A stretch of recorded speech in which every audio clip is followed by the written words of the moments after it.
ဆိုလာပြားနဲ့ချိတ်ဖို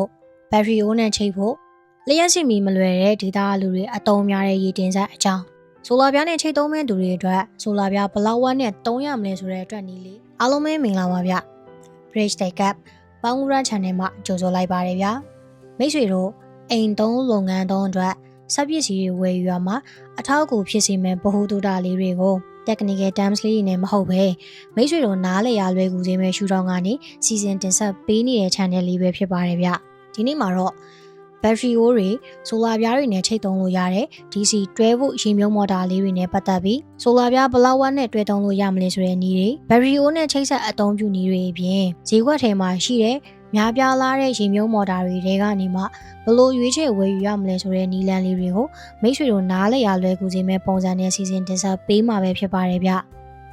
ျဟုတ်ပါတယ်ရေမြုံမော်တာပါရေထဲကိုမြုပ်ပြီးသုံးရမယ့်ပုံစံမျိုးရေမြုံမော်တာလို့ခေါ်တာပါဒီလို DC 12V ရေမြုံမော်တာလေးတွေကတော့ကျွန်တော်တို့ပြည်တွင်းမှာအလွယ်တကူရှာဖွေဝယ်ယူရလွယ်ကူပါတယ်ဒီရေမြုံပန့်လေးတွေကိုဘလို့နေရာတွေမှာအသုံးများလဲဆိုရင်လျှက်စစ်မီမလွယ်ကူတဲ့ဒေသတွေမှာရေရင်းရေကန်တွေကရေကိုအပေါ်ဓာတ်တင်သုံးဖို့ချောင်းတွေလက်တက်တွေကရေကိုအလွယ်တကူခတ်ယူနိုင်ဖို့ခြံထဲမှာရေလောင်းဖို့တနေရာကနေတနေရာရေတွေတည်ယူပို့ဆောင်တဲ့နေရာတွေမှာအသုံးများကြပါတယ်ဒီရေမြုံမော်တာလေးတွေရဲ့အလုံးလုံးပုံကိုပြောပြပေးရရင်ရေထဲကိုမြုပ်လိုက်တာနဲ့အောက်ခြေစကားပေါက်လေးတွေကနေတဆင်ဝင်ရောက်လာတဲ့ရေတွေကိုအတွင်းထဲမှာရှိနေတဲ့ရေရတလက်ကရေတွေကိုအရှိန်နဲ့ရက်ထုတ်ကရေထွက်ပေါက်ကနေတဆင်အပြင်ဘက်ကိုတွန်းပို့ပေးတဲ့လှုပ်ဆောင်ချက်ကိုလှုပ်ဆောင်ပါတယ်။ပတ်မှာပါတဲ့မော်တာလည်းရေကိုအရှိန်နဲ့ရက်ထုတ်မဲ့အင်ပလာလဲပါတယ်။ထွက်လာတဲ့အရှိန်ကရေမြုံမော်တာရဲ့စွမ်းဆောင်နိုင်အားဖြစ်ပါတယ်။မျိုးလုံးလေးမြအောင်ပြောရရင်ရေထွက်အားများများနဲ့ထုတ်ပေးနိုင်တာနဲ့အမြင့်ပေများများတင်ပေးနိုင်တာဟာဒီရေမြုံမော်တာရဲ့စွမ်းဆောင်နိုင်စွမ်းဖြစ်ပါတယ်။ဆိုတော့ဒီပတ်ရဲ့ရိုးရှင်းလာတဲ့အခြေခံသဘောတရားက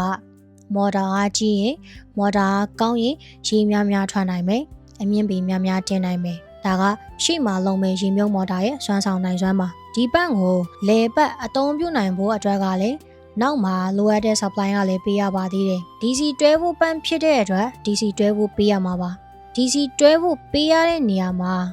ဘက်ထရီအိုးကနေပဲဓာတ်ရိုက်ချိတ်သုံးမလားဆိုလာပြားတွေကနေပဲဓာတ်ရိုက်ချိတ်သုံးမလားသုံးလို့ရတဲ့ပတ်အမျိုးအစားလေးတွေပါတခုရှိတာက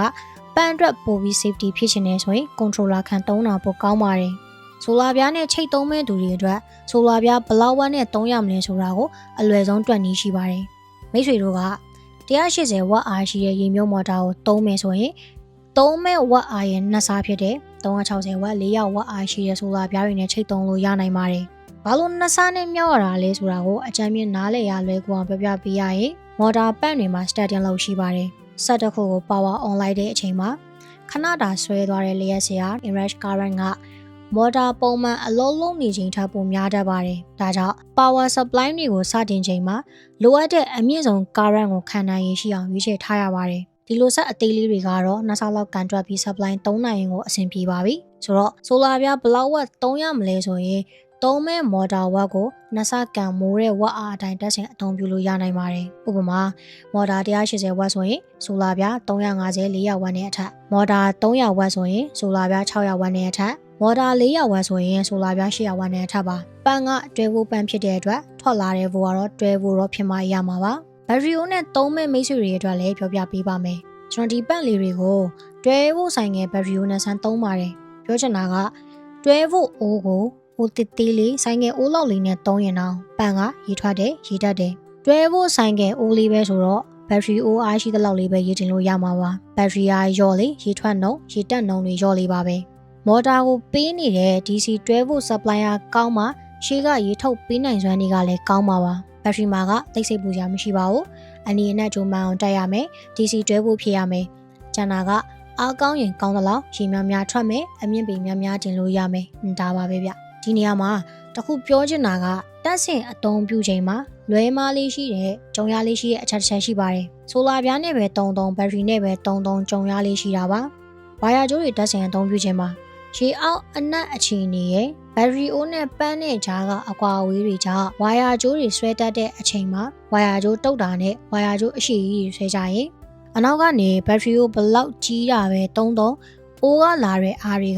ကကျိုးထဲမှာပဲပျောက်ကုန်ပြီပန့်ပတ်ကိုလုံလောက်တဲ့အားမရောက်တတ်ပါဘူးပန့်ပတ်ကိုလုံလောက်တဲ့အားမရောက်ရင်ပန့်စွမ်းဆောင်ရေးကျတတ်ပါတယ် ရေထွက်အားနည်းမယ်အမြင့်ပေရေမတက်ဘူးဒါမျိုးဖြစ်တတ်ပါတယ်ဒီအချက်တွေကတော့မိတ်ဆွေတို့သုံးမဲ့ရေပြင်မြေပြင်အခြေအနေတွေကိုတေချာတွက်ပြီးတက်ဆင်အသုံးပြုမှသာဒီ DC တွဲဖို့ရေမြုပ်ပန့်လေးတွေကသုံးရတာအဆင်ပြေမှာပါဒီလို DC တွဲဖို့ရေမြုပ်မော်တာတွေကိုကျွန်တော်တို့ပြည်ရင်းဈေးကွက်မှာတွေ့ရအများဆုံးပုံစံတွေအကြောင်းနဲ့ဘလို့ရွေးချယ်ဝယ်ယူရမလဲဆိုတဲ့အချက်တွေကိုဆက်ပြောပြပေးသွားပါမယ်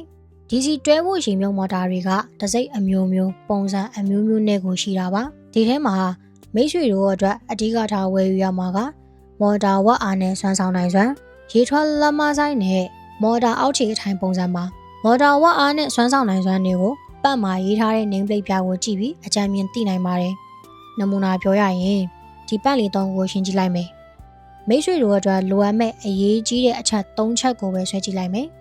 မော်တာဝက်အားရဲ့ရေထွက်အားရဲ့အမြင့်တင်အားရဲ့ပါမော်တာ180ဝက်က10မိနစ်မှာ25လီတာနှုန်းထွက်နိုင်ပြီးသူ့ရဲ့အမြင့်တင်ဆွမ်းဆောင်နိုင်စွမ်းက33ပေမော်တာ260ဝက်က10မိနစ်မှာ100လီတာနှုန်းထွက်နိုင်ပြီးသူ့ရဲ့အမြင့်တင်ဆွမ်းဆောင်နိုင်စွမ်းက59ပေမော်တာ300ဝက်က10မိနစ်မှာ250လီတာနှုန်းထွက်နိုင်ပြီးသူ့ရဲ့အမြင့်တင်ဆွမ်းဆောင်နိုင်စွမ်းက59ပေဆိုတော့ကိုသုံးမဲ့အနေထားနဲ့ကိုက်ပြီးတင့်တော်မဲ့ပန့်ကိုရွေးချယ်ဝယ်ယူလို့ရနိုင်ပါပြီဒီနေရာမှာသိထားရမှာဒီပန့်တွေကသူတို့ရဲ့ maximum ဆွမ်းဆောင်နိုင်စွမ်းအကုန်ကိုချက်မှရေးထားတာပါပြောချင်တာကအမြင့်ပေ33ပေမှာရေထွက်အား25လီတာမထွက်ပါဘူးအမြင့်တင်နိုင်စွမ်းတဲ့ရေထွက်နှုန်းကပြောင်းပြန်ချိုးကြပါတယ်တစ်ခုကတိုးရင်တစ်ခုကလျော့ပါတယ်အမြင့်ပေများများတင်ခြင်းရင်ရေထွက်နည်းပြီးအမြင့်ပေနည်းနည်းပဲတင်ရင်ရေထွက်အားများတတ်ပါတယ်ရေပတ်နိုင်တူတူပဲမို့ဒီသဘောတရားလေးကတော့သိထားသင့်ပါတယ်နောက်တစ်ခုကပန်းကထွက်လာတဲ့ရေထွက်လက်မဆိုင်ပါဈေးဝက်ထဲမှာတွေ့ရအများဆုံးကတလက်မထွက်ပါဒီချက်ဆိုင် outlet diameter က25 mm မို့တလက်မထွက်လို့ခေါ်ကြတာပါပြည်ရင်းမှာအသုံးများတဲ့ PVC ပိုက်အခေါ်အရဆိုရင်3မတ်ဗာစောကတ်လေးတက်3ရုံပဲမို့ပိုက်သမားတွေကတော့3မတ်ဆိုင်ခေါ်ပါတယ်ဒီပန့်လေးတွေကတော့နှလက်မ try ဖြစ်ပါတယ်နှလက်မခေါင်းကနေမှတလက်မတစ်ခွဲနှလက်မဆိုင်ခေါင်းပြောင်းလေးတွေတစ်ခါတည်းပါတဲ့ပန့်မျိုးပါ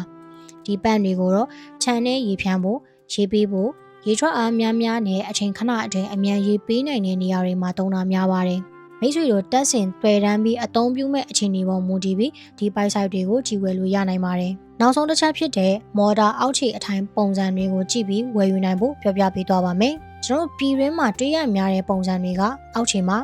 တက်ထုအထိုင်ပုံစံကော်အထိုင်ပုံစံနဲ့စတီးအထိုင်ပုံစံတွေပါအများဆုံးလက်လန်းမိဝယ်ယူနိုင်တာကတော့ plastic အထိုင်တွေနဲ့ဖြစ်ပါတယ်တစိမ့်အရန်ပေါ်ပါတယ်ဒါပေမဲ့အလုံးယုံသုံးစက်ယုံသုံးအရည်တွေကိုစုပ်ထုတ်ဖို့အတွက်တက်ထုအထိုင်ထဲမှာစတီးအထိုင်ထဲမှာဆိုပြီးတုံးကြတဲ့သူများလည်းရှိပါတယ်စတီးပြားတွေကရေရှည်မှာတောင့်တင်းပြီးအသုံးခံတာမို့ဈေးလဲပိုပေးဝယ်ရတတ်ပါတယ်